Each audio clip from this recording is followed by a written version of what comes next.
Hello, welcome back to MCFC Connect. Today we will be talking about Nico Gonzalez, Manchester City's new CDM, which, to be fair, City fans have been absolutely calling for a CDM for thinking who knows how long now. But for me, definitely since the summer.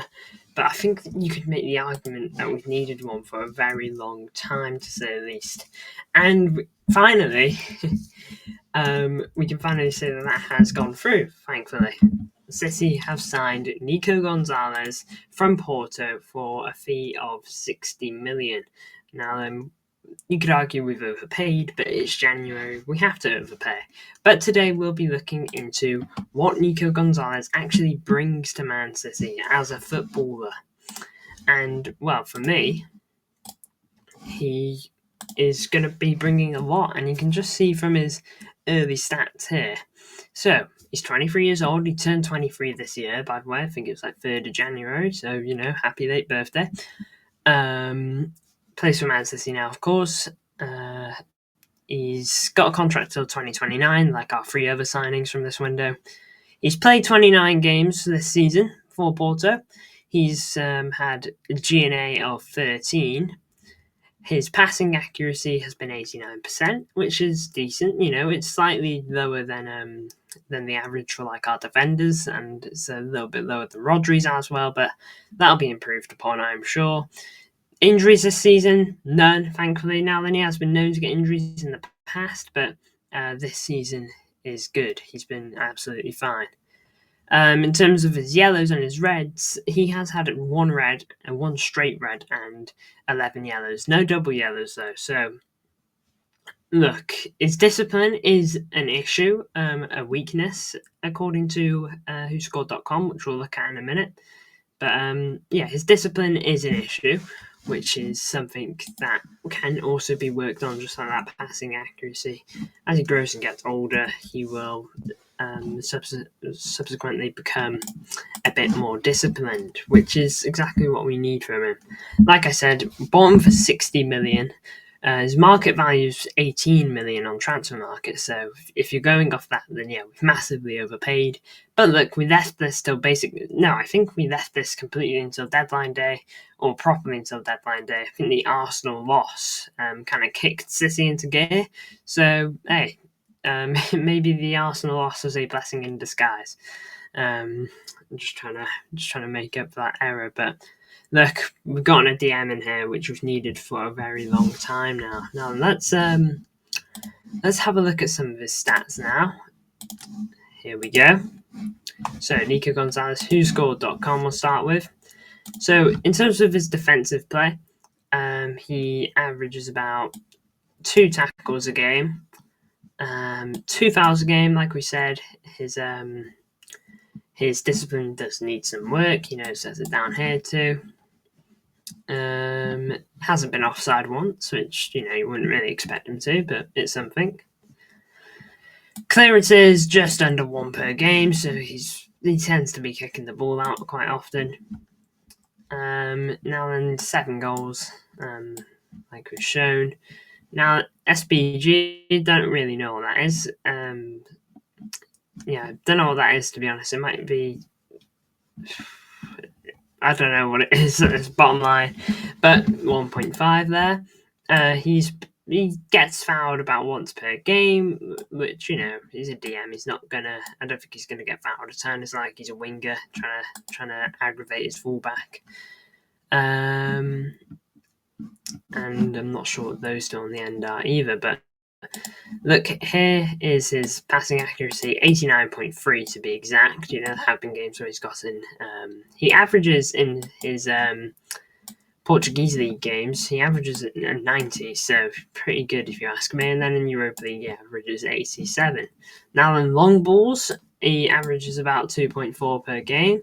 Not sure how many of those are successful, but you'd like to think at least 1 is of the 2. Gets about 50 passes off per game, which means I believe in terms of this and this, he probably misses about 5 passes per game and hits about 45, which isn't too bad.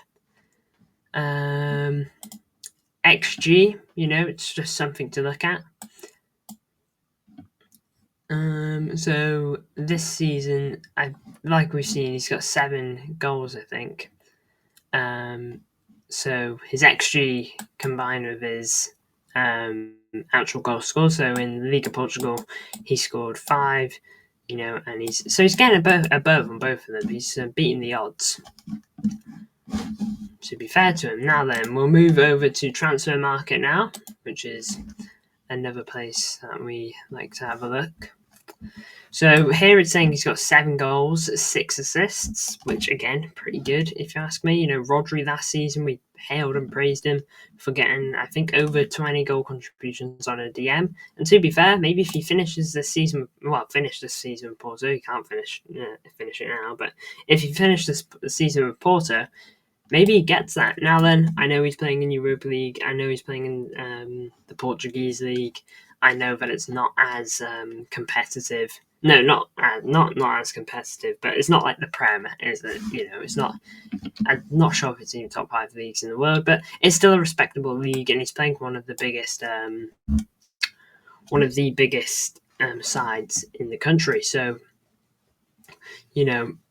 those numbers aren't bad, is what I'm trying to say. In terms of his market value, now this would normally be a worry, but you can see that he's been on the up a bit. Now then, during this period, he very much picked up a lot of injuries, but ever since joining Porto, he hasn't really picked any up, which is good. So, in this period, here must have been when he was cooking with Barca, and then he must have gotten injured a bit. I know he picked up a couple of injuries with Barca. Then he went to Valencia. I know he picked up a pretty big injury there, which would have hindered him, and then got sold on to Porto, and then Porto managed to bring him back up to the heights that he was praised for on the Masia Academy. Barcelona fans, by the way, absolutely rate this guy. They really like this guy. You go back to tweets from Barca fans, they think he's great. Even tweets now, Barca fans have been saying that we've got someone really good. Here's another thing that's really good about him. You mainly want to be looking here. I don't think he's going to play the attacking midfield for us, but he can do the 8 and the 6, the DM and the centre mid. Which is good. Pep loves his versatility in his teams. You just got to look at some of the players we've got. Phil Foden can play right wing and attacking midfield, and possibly the 8 and the left wing if you gave him a game to maybe give a go. Marmoush can basically play anywhere along that front 4, either wing, at the cam, or at the striker. Vardiol, left back and centre back. Ake, left back and centre back. John Stones, centre back and DM. You get the point. He can operate more than one position, and sometimes more than one position is the most valuable thing that he can provide in a Pep side. But now then, to really round off where he'll fit in the team, so far we've seen that he's bringing goals. He's bringing assists. He's a DM that isn't above the age of 30, by the way. The age profile, it can't be understated. The fact that he's 23 is big, Gundo's not super quick. Kovacic not super quick. They're good players. But, look, now then, to my knowledge, Nico Gonzalez isn't, rapid either, to be fair. But I'd like to think that he's a bit quicker than Gundo and Kova, at the very least. Now then, let's real quickly find a way to get Nico Gonzalez in here. So let's get the formation to be a City one. And we'll just start with Nico in here. Here we are. Still says he plays for Porto, sadly. And we'll slip Kova by him because I think Kova would be the one I'd want with him, to be honest. So Vardiol. Oh no, you're injured, aren't you? We'll do Stones. Kanji. Edison. Nunez. De Bruyne. Foden.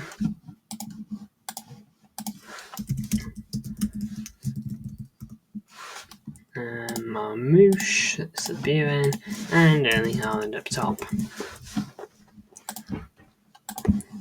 Now, there's something that you would see with Rodri and Kova, because at the back end of last season, Rodri and Kova kind of did this, but this would be Rodri instead. The good thing you'd see was that they complemented each other so well, and it allowed them both to kind of progress a bit more forward because they'd cover each other as well. Because they're both the DM, it makes both their jobs a little bit easier in the defence because they're covering each other. Rodri obviously does it a bit more and probably a bit better because Kova is a bit more he's a bit more offensive than Rodri is, but it allows them to join this, and then when the defence is needed, Nico and Kova can slip back in and help, which is what you will see a lot from our DMs last season. You just go to the highlights and you'll see it, to be honest. Now then, look, we spoke about versatility. Here's the DM, here's like the 8, but as it did show on that graphic, he can play here if needed. If absolutely necessary, Nico Gonzalez can slip in at the cam. I doubt he would because I don't think he's exactly top of the list to take on such a role. De Bruyne, literally these three are probably higher in that pecking order. But that's not why he's here. He's here to fill in the pivot, which we've needed so long. Now then, some people will say, oh, why didn't you use Nico Riley? Look, for me, I probably would have given him a go by now, but the good thing is just signing someone. We've gone out and spent money. We kind of have to use him now, otherwise we'll just be kind of laughed at, to be honest, if we don't. It's kind of got to be done. But look, thank you all for tuning in. I really do appreciate the support, as per usual. In terms of what does Nico Gonzalez bring to the team, well, he brings good passing, versatility, goals and assists from a lower area in the pitch. You look at City this season, we've been suffering at the loss of goal contributions. Not many players have got tons of goal contributions this season. Haaland's gotten a lot as usual, but Phil Foden's not been at the races. De Bruyne has been injured for most of it. Marmouche is still new to the squad, so look, there is a lot of work to be done for City this season, and hopefully Nico Gonzalez can help us in that area. So, thank you all for tuning in. I appreciate the support as per usual, and I will see you all in the next one.